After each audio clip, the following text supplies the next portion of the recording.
पिछले 2 दिन से संविधान को बचाने के लिए कौन कितना बड़ा संविधान का रखवाला है, इस पर लंबे लंबे भाषण हो रहे थे। नरेंद्र मोदी भी 1.5 घंटे का भाषण देकर के गए और 2 दिन बाद ही संविधान में बदलाव के लिए बिल पेश कर दिया गया।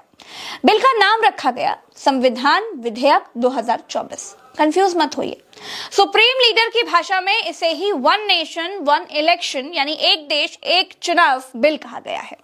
2 दिन से संविधान के नाम पर आंसू बहाने वालों को नेताजी की पार्टी समाजवादी पार्टी के वरिष्ठ सांसद धर्मेंद्र यादव देख रहे थे। संसद में उनसे रहा नहीं गया और वो बात कह बैठे जो इस देश के बहुत सारे नागरिक कहना चाहते थे। मैं इस संविधान के 129वें संशोधन अधिनियम के विरोध के लिए खड़ा हूं।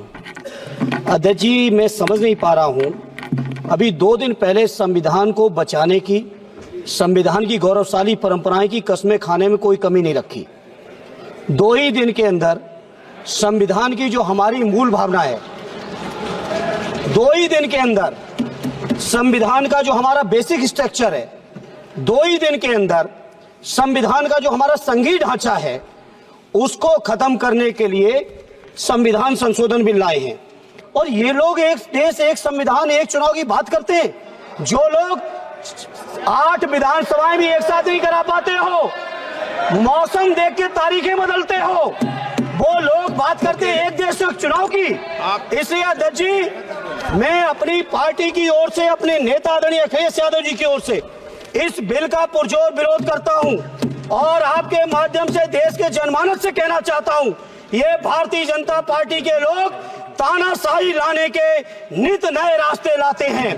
जो 8 विधानसभाओं का चुनाव एक साथ नहीं करा पाए, 4 राज्यों के चुनाव एक साथ नहीं करा पाए, वो पूरे देश की लोकसभा और सारे प्रांतों की विधानसभाएं एक साथ कराने की बात करते हैं। मैं पूछना चाहता हूं सरकार से, अगर एक प्रांत के अंदर सरकार गिरती है तो क्या पूरे देश की लोकसभा के चुनाव कराओगे? क्या अगर लोकसभा के चुनाव के चक्कर में उस प्रांत के लोग क्यों सफर करेंगे? अरे चर्चा कर लेना। अरे कुछ नहीं बचा है, कुछ नहीं बचा है आपके पास। अध्यक्ष जी, सदन को थोड़ा सा सिस्टम में लाएं।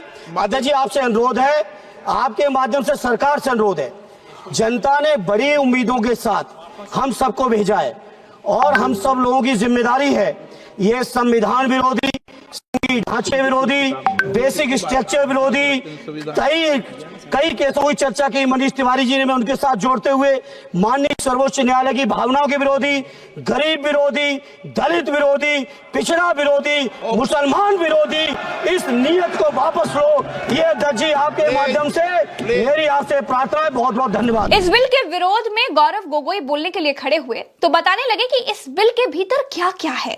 उन्होंने एक चौंकाने वाली चीज बताई कि one nation one election bill में इलेक्शन कमीशन के पास विधानसभाओं को भंग करने की पावर होगी। इलेक्शन कमीशन राष्ट्रपति को भी विधानसभाएं भंग करने की सलाह दे सकता है। ये दोनों कानून संविधान और नागरिकों के वोट देने के जो उनकी संवैधानिक अधिकार है उस पर आक्रमण है और इसका हम पुरजोर विरोध करते हैं। विरोध का आधार ये है कि इस सबसे पहले 82(5) में चुनाव आयोग को जो यहाँ पे ताकत दी गई है कि चुनाव आयोग आज राष्ट्रपति को अपना एक निर्णय दे सकते हैं कि कब निर्वाचन हो सकता है।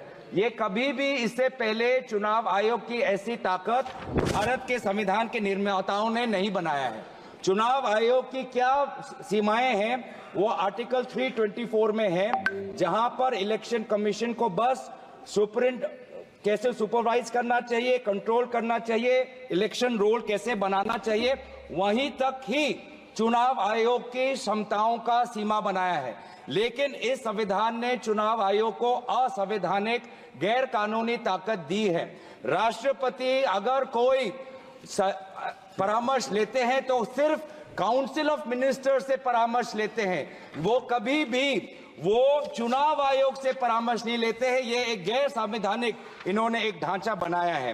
राष्ट्रपति जी अगर काउंसिल ऑफ मिनिस्टर्स की एडवाइस लेते हैं 74, जो article 74 of constitution of India में है, या वो article 356 of constitution of India, वो सिर्फ गवर्नर के रिकमेंडेशन पे ले सकते हैं। 356 गवर्नर के रिकमेंडेशन पे या 74 के अनुसार काउंसिल ऑफ मिनिस्टर्स के रिकमेंडेशन में। ये पहली बार ये एक ऐसा कानून लाए हैं कि राष्ट्रपति अब चुनाव आयोग के भी रिकमेंडेशन पर एक निर्णय ले सकते हैं। ये पूरी तरीके से इसका विरोध करते हैं। चुनाव आयोग में किस प्रकार से कमिश्नर्स नियुक्त होते हैं, नहीं होते हैं, सुप्रीम कोर्ट की भूमिका रहती है, हटाई जाती है, उस पर हम बाद में चर्चा करेंगे। दूसरी बात यह है कि संविधान के बेसिक स्ट्रक्चर में एग्जीक्यूटिव, लेजिस्लेटिव और जुडिशरी के बीच में संतुलन हो, उसका भी विवरण है। आज इस बिल के द्वारा आदरणीय राष्ट्रपति जी को ज्यादा शक्ति दिया गया है कि वो अपने सुपरिंटेंडेंट से एक नए 82A के द्वारा अब वो विधानसभाओं को भंग कर सकती है। ये एक्सेसिव पावर इस बिल में चुनाव आयोग को भी दिया गया है और राष्ट्रपति जी को भी दिया गया है। अब अगर आप क्रोनोलॉजी एक्सपर्ट नहीं है तो दोस्तों वक्त आ गया है कि आपको क्रोनोलॉजी एक्सपर्ट बनना चाहिए। पहले चुनाव आयोग के मुखिया को चुनने का कानून मोदी जी ने पलटा, नया कानून ऐसा बनाया जिसमें प्रधानमंत्री की मर्जी का ही चुनाव आयोग का मुखिया होगा, यह निश्चित किया गया। उसके बाद one nation one election bill लेकर के आया जा रहा है जिसमें चुनाव आयोग को विधानसभाएं भंग करने के अधिकार दिए जा रहे हैं। चुनाव आयोग का मुखिया कितना निष्पक्ष होगा ये तो आपको मालूम ही है। क्रोनोलॉजी समझिए, 2 साल पहले जो किया गया था वो किस लिए किया गया था? दोस्तों, गौरव गोगोई एक के बाद एक वन नेशन वन इलेक्शन की पोल पट्टी खोल रहे थे कि प्रधानमंत्री मोदी जी पर के प्रचार से ये पूरे ये भारत के चुनाव को छीनेंगे तो हम ये चोरी नहीं होने देंगे और हम बिल का विरोध करते हैं। इस बिल को जेपीसी में भेजा जाए। बिल की पोल पट्टी खुलती देख अमित शाह को खड़े होना पड़ा। अमित शाह ने ऑफर रख दिया कि बिल को जेपीसी में भेज दिया जाना चाहिए, वहां पर चर्चा हो जाएगी। बार बार चर्चा का क्या मतलब है कि इसको जेपीसी को दे देना चाहिए।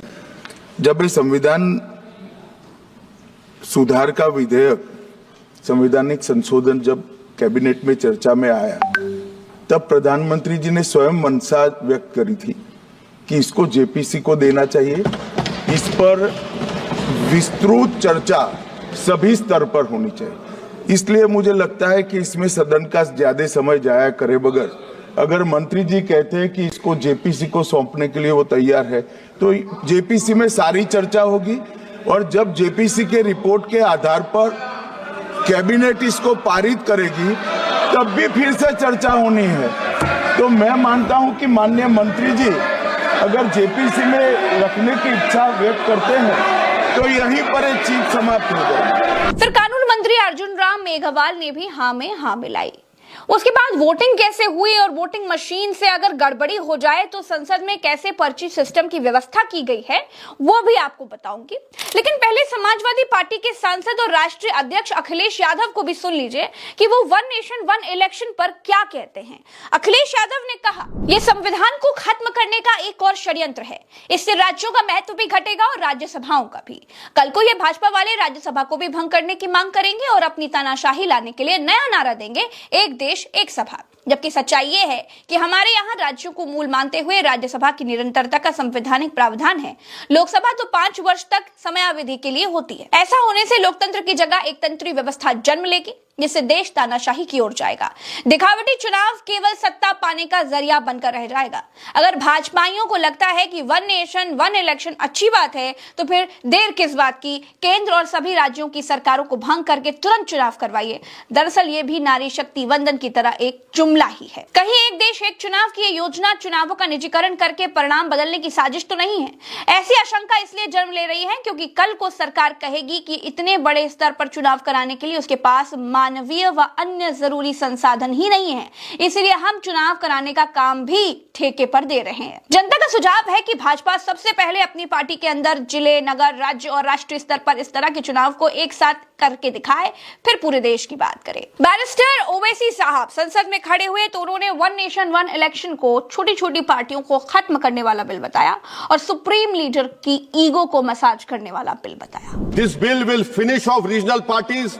This bill is only brought in to massage the ego of the supreme leader. Thank you, sir. Oppose this bill. वैसे तो स्पीकर की नजर बास की तरह होती है। कई बार हाथ गिनकर, कई बार यस और नो सुनकर ही बता देते हैं कि बिल के पक्ष में कितने लोग हैं और विरोध में कितने लोग हैं। लेकिन नई संसद में नई वोटिंग मशीन लगी थी, उसे भी चेक करना था। इसीलिए पहली बार लोकसभा में वोटिंग हुई। माननीय सदस्यगण, सदन में अगर मतदान हुआ, डिवीजन हुआ, तो पहली बार इस सदन में इलेक्ट्रॉनिक डिवीजन होगा। इसलिए मेरा आग्रह है कि एक बार सीट पर बैठ जाएं। संसद में वोटिंग मशीन से वोटिंग होने के बाद स्पीकर ने कहा कि जिनसे गलत वोट पड़ गए हों वो अपना वोट चेक कर सकते हैं, बड़ी स्क्रीन पर देखकर मतदान कर सकते हैं। जिनसे वोट डालने में गलती हो गई हो वो दोबारा पर्ची से वोट डाल सकते हैं। इस सदन में पहली बार मतदान हो रहा है और पहली बार मतदान प्रक्रिया में कुछ परेशानियां आप सब सदस्यों को अनुभव हो सकती है। हमारी तरफ से इसको कई बार अभ्यास किया गया है, लेकिन मतदान पहली बार किया जा रहा है। अगर कोई संशोधित करना होगा तो हम सब इसको संशोधित भी करेंगे और किसी माननीय सदस्य को अगर बटन दबाने में परेशानी होगी तो इस बार हम व्यक्तिगत रूप से उसकी पर्ची के लिए भी अलाउ करेंगे। अब ये सुविधा संसद को है तो फिर समाज को क्यों नहीं? एक देश एक इलेक्शन बिल संसद में पास कराने की लड़ाई चल रही है दोस्तों। दावा किया जा रहा है कि चुनाव आयोग पूरे देश में एक साथ एक चुनाव करा लेगा। चुनाव आयोग बड़ा महान है, लेकिन दोस्तों एक विधानसभा में ये चुनाव आयोग वोटों के मिलान के लिए वीवीपैट सभी मशीनों पर नहीं लगा पाता है। आप राजीव कुमार को राजा हर्षटन मानना चाहें तो मान सकते हैं, लेकिन विपक्षी दल कहते हैं कि बेईमानी और मक्कारी को छिपाया जा सके इसके लिए सभी मशीनों को वीवीपैट से नहीं जोड़ा जाता। तो संसद में 269 वोट बिल के पक्ष में पड़े और विरोध में 198 वोट पड़े, लेकिन बीजेपी का काम 269 वोट से चलने वाला नहीं है। सदन में बिल पास कराने के लिए चाहिए होते हैं मौजूद सदस्यों की संख्या के 2/3 वोट, यानी 362 वोट चाहिए one nation one election bill pass कराने के लिए, और पूरे एनडीए को मिलाकर के भी 292 सीटें ही हैं। दोस्तों मोदी को बैसाखी पर लाकर इंडिया ने मनमानी करने से तो रोक दिया है। अगर यही संख्या आज 400 पार होती तो आज की लोकसभा से one nation one election bill यानी संविधान विधेयक 2024 पास हो गया होता। दोस्तों मेरा नाम प्रज्ञा मिश्रा है। वन नेशन वन इलेक्शन पर आपकी क्या राय है कमेंट में बताइएगा।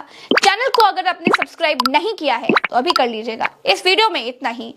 राम राम, दुआ सलाम, जय हिंद।